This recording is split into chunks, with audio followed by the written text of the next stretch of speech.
Good morning, students. Macroeconomics, Chapter 1 from Sandeep Garg, Circular Flow of Income. Now, we have already discussed this concept of scarcity in your class 11th. Scarcity, and we also talked about unlimited wants of human beings. Like one want is satisfied, another want crops up or comes in the place. So human is always a bundle of want. You always want one thing or the other thing. So that is why we call human beings having reoccurring or unlimited wants. So we can say that the production process, it remains in continuation in place because of the ever increasing human wants. So in the production process, there is a requirement for various factor services which is put in place by the household sector or by the people. We use the term of household sector to depict or to talk about the people, general people, common public. So what are the different factors of production which they put in the production process? It comprises of land, labor, capital, and enterprise.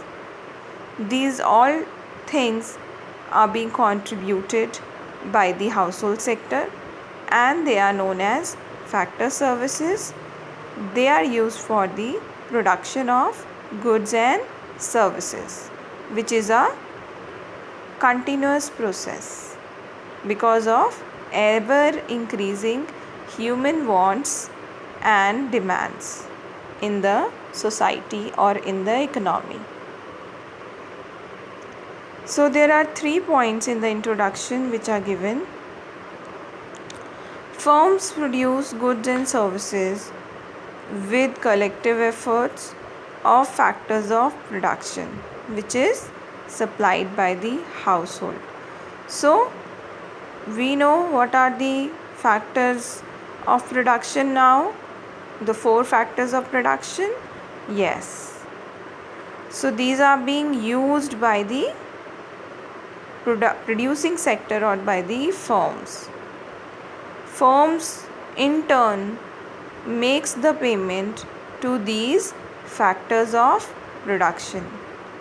For land, the firm gives rent. For capital, the firm gives interest. For labor, the firm gives wages. For enterprise, there are profits. These are all known as factor income. Now, when this income is earned by the household sector from the firms, they in turn use this income to spend on the goods and services because the people or the household sector, they require these different goods and services in order to satisfy their wants. So they will have to make the payment to the firms, and so they use this earned income and make the expenditure on the goods and services, which again the income is gone back to the firms in the form of expenditures by the household sector. Next topic, meaning of circular flow of income. What is the circular flow of income? When there is a production process, there is a generation of income, then the income is distributed to the different factors of production And these household sector, they use this income in the form of consumption expenditure on goods and services. Thus, it again moves back to the firms. So this is a complete circular flow. Income generated from the firms move to the household sector, and expenditure done by the household sector move to the firm. This is a complete circle. What are the different phases of circular flow of income? The three phases are generation, distribution, and disposition. First phase, production phase or generation of income phase. We are all aware, when the production of goods and services is carried out by the firms, then there is a generation of income. This income is then distributed to the household sector in the form of factor income. This income is used by the firm for expenditure, that is the third phase, disposition phase, to buy the goods and services from the firms. In this way, we can move from the phase 1 to phase 2, then to phase 3. Next topic, stock and flow. Stock is any variable which is measured at a particular point of time. Flow is a variable which is measured over a period of time.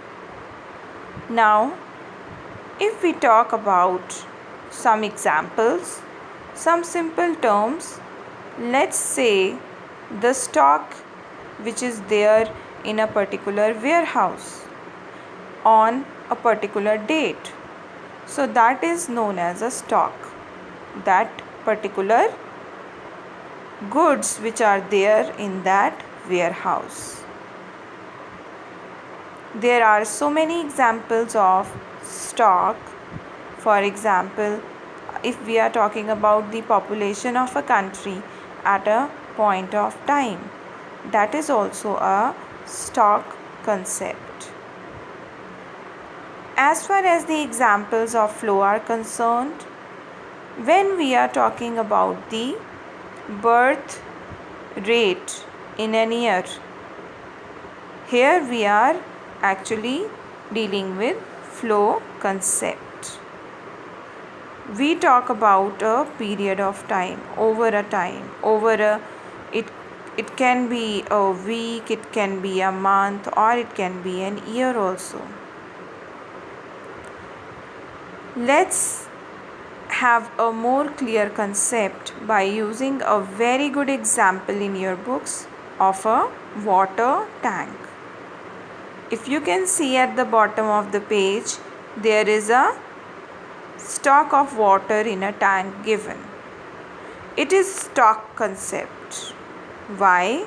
Because the water is stored here in the tank. On the other hand, when we are looking at the flowing water from the tank, like in the form of the water which is flowing there, it is a example of flow. So you can really differentiate between the water is there in the tank, but the one that is flowing is a flow concept, and the one that is stored is a stock concept. Moving on to the next page, stock and flow difference is given. The first difference we already discussed, particular point of time. If something is measured, it is a stock, and if a variable is measured over a period of time, it is a flow. Stock does not have a time dimension. Flow carries a time dimension because it is mentioned over a period of time. Stock is a static concept, flow is a dynamic concept. Then examples are given. We already discussed population and birth. Other examples are total number of Maruti cars in Delhi. Maruti cars manufactured during January 2009. That is a particular year. How many cars were manufactured? That is flow. But the total cars that are there in the city, in a particular city, it is a stock concept.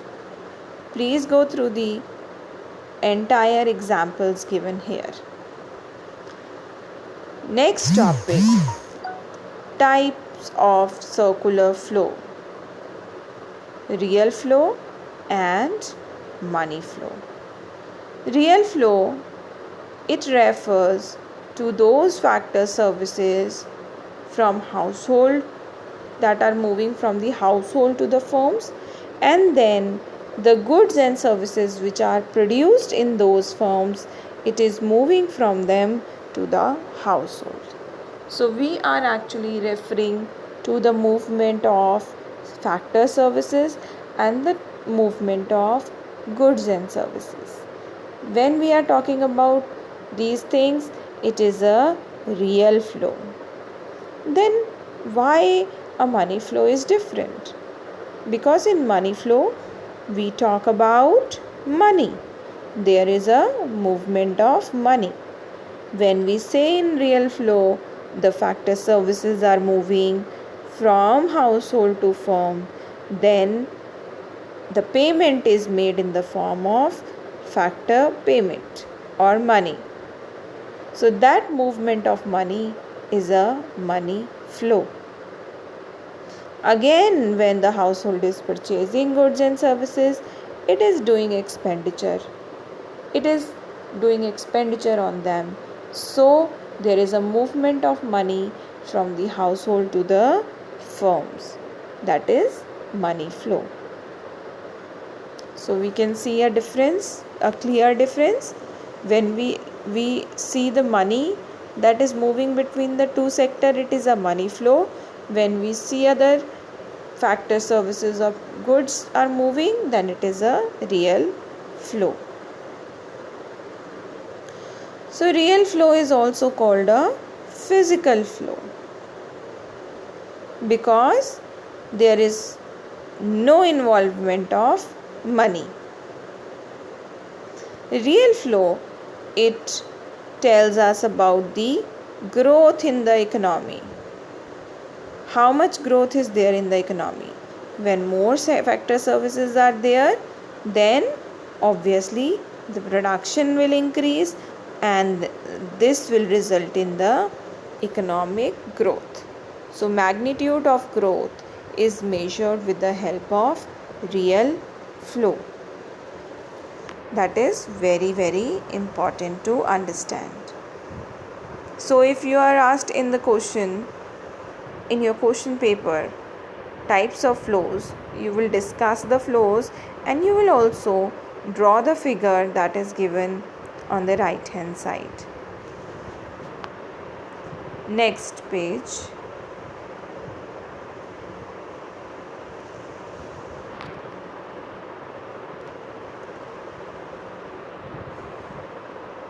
What do you call a money flow? You also call a money flow as a nominal flow. Money flow or nominal flow. It involves exchange of money between the sectors. Money flow we already are aware. Go through the differences of real flow and money flow. In this particular way, you will answer your question in the paper if it is asked, but you don't need to make an extra column of basis. You can just start your answer by going through the differences. No need to make a third column and the basis of difference you don't need to mention it. So the very important topic now comes towards circular flow in a simple economy.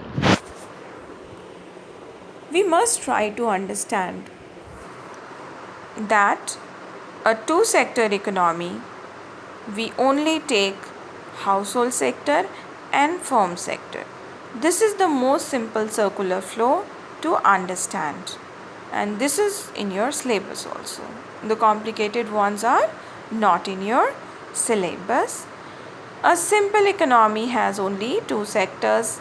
Household, they are known as the owners of the factors of production, and they are also the consumers of the goods and services.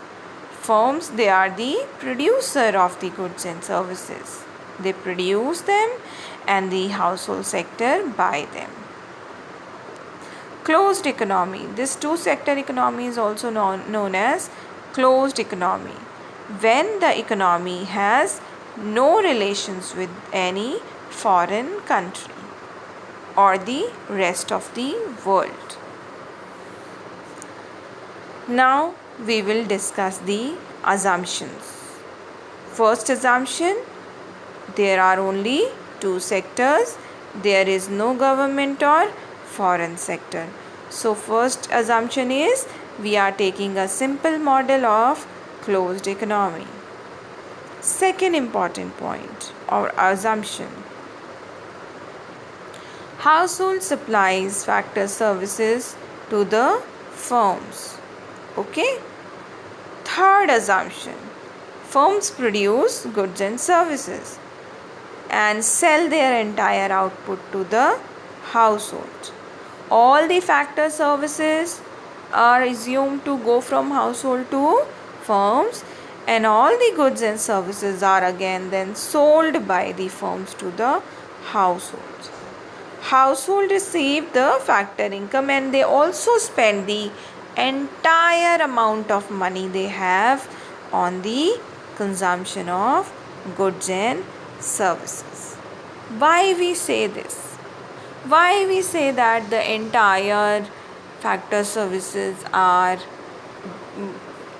moving towards the firm, and the firms are producing all the goods, services, that they are selling everything to the household, and the household spend everything to the consumption. Why? Because there is no concept of savings in the economy in a closed model.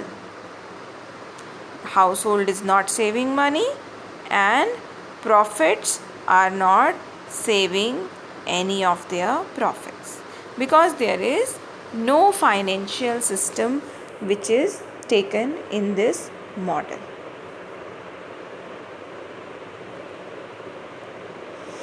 If we understand the particular model which is given here in the figure 1.4, you see the arrows are very important.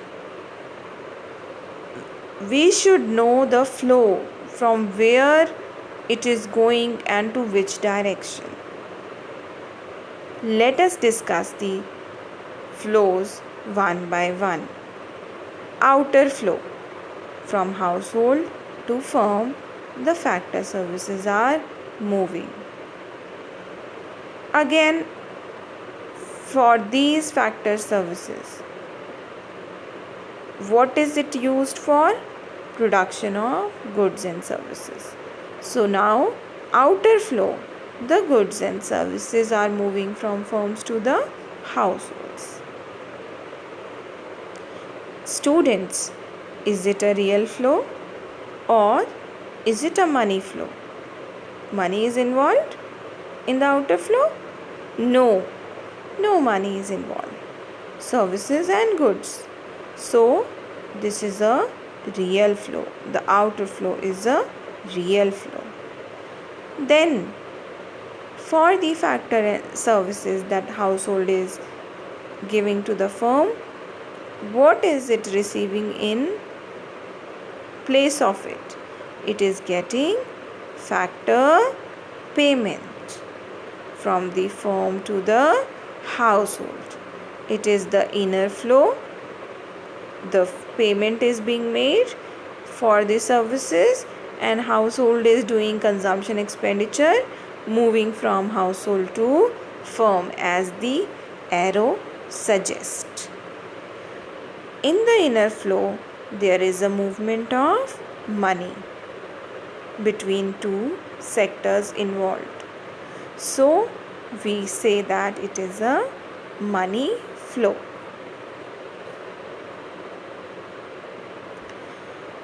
So, in a circular flow of income, the production generates factor income, which is converted into expenditure. The flow of income continues, and production is a continuous activity due to never-ending human wants. That is why the flow is possible. Conclusion of circular flow in simple economy: total production is total consumption. Total payment of factor payment is factor income. Consumption expenditure is equal to factor income. So real flow is equal to money flow. Is it clear? Whatever is produced is consumed. Whatever payment done is income. Whatever income is there, it is also expenditure. So actually money flow and real flow are both equal. Now students, go through the revision key points and the HOTS and short and long answer questions, other exercises of the chapter, and please post me if you have any query in any questions. I will be waiting for your responses. Thank you.